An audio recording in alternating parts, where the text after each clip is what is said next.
Brooksaw Antiques here. Today we have this 1956 Smith Corona Silent Super Vintage Portable Typewriter. I'm going to show you how to use the functions and make sure they all work. The color is Alpine Blue. Very pretty, very rare color. I think this might be the first one I've ever had. Up top is the adjustable paper guide. This helps you guide the page in straight. I'm going to line that up with the edge of the platen, which is the main roller that feeds the paper. And the margins are above that. I'm going to set this left margin on around 2 or 3 and this right one around 70-ish. Just want to make sure they're in between these two paper fingers.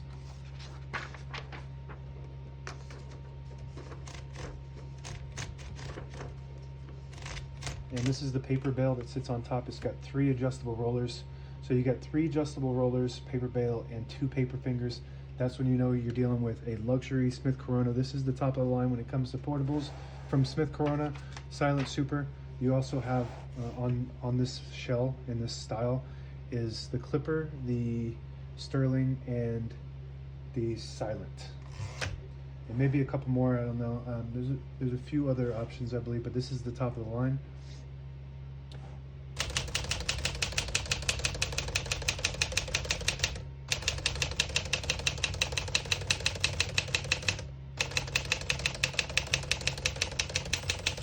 Once you hear the bell, you're at the end of the margin. You hit the slide space, gets you back to the beginning, and skips 1, 2, or 3. Right now we have it on single, but if you want double, you just flip the switch back. It skips 2. One more, it skips 3. That works good. We're going to keep that on single for now and finish typing. As you can see, all the keys type nice and none of them skip or stick. I'll type a sentence in red on the next line and switch from black to red. There's a switch on the right side here. Flip it all the way down. You print the bottom portion of the ribbon when you have it in the middle.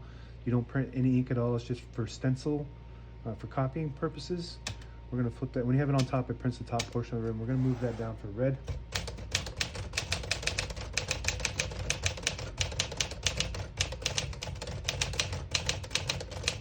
And it does feel like a luxury typewriter when you're typing on it. It just feels very, very smooth. The print looks really good. All around nice looking typewriter. It would be in excellent condition if it didn't have some smudges and rust on the back. The back's very rusty. It's not actually real rust. It's not deep in there. It's just kind of surface to chip the paint off. You can't really remove that unless you just get rid of all that. So it's not rust. It's just flash rust, I guess.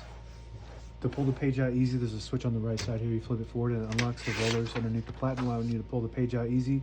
Or a little thicker paper like carbon copy or cardstock. Make sure you flip that back before you load the next page or else it won't load correctly. Shift on each side and the shift lock on the left. To clear that, just hit the shift button again. Backspace above that left shift. Works great. Tab on the right side. Right now we just have 1 tab set. So we're going to go ahead and clear that by hitting the CL button. Just right next to the tab, you hit the CL and then go back to the beginning. And now it goes all the way to the end. And I always like to set 1 tab in the middle somewhere, so that way when the tab button gets hit, it doesn't go slamming all the way to the end, causing wear and tear on your typewriter.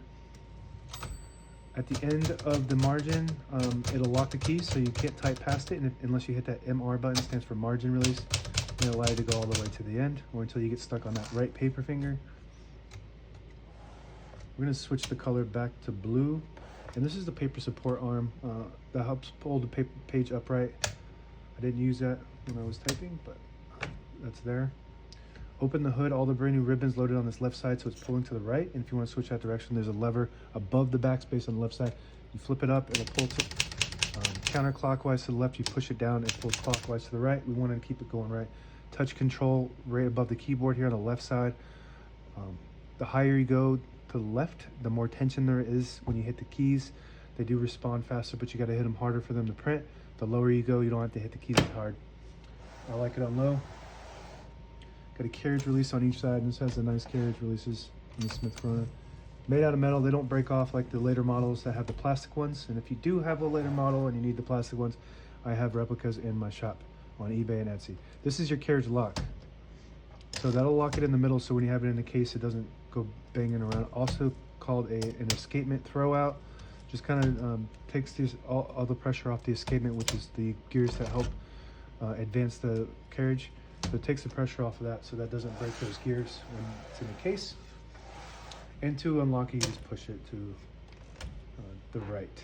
Carriage release on this side, and this knob on the inside of the knob is It disables the spacing so you can get to an exact spot on the page. You push it in, you get those clicks. Each one of those clicks is a space. Same concept with this lever on the inside here. You flip that down, it'll disable spacing. Flip it up, you get those clicks. And that's it. Now available on eBay or Etsy. Search Brooksaw Antiques.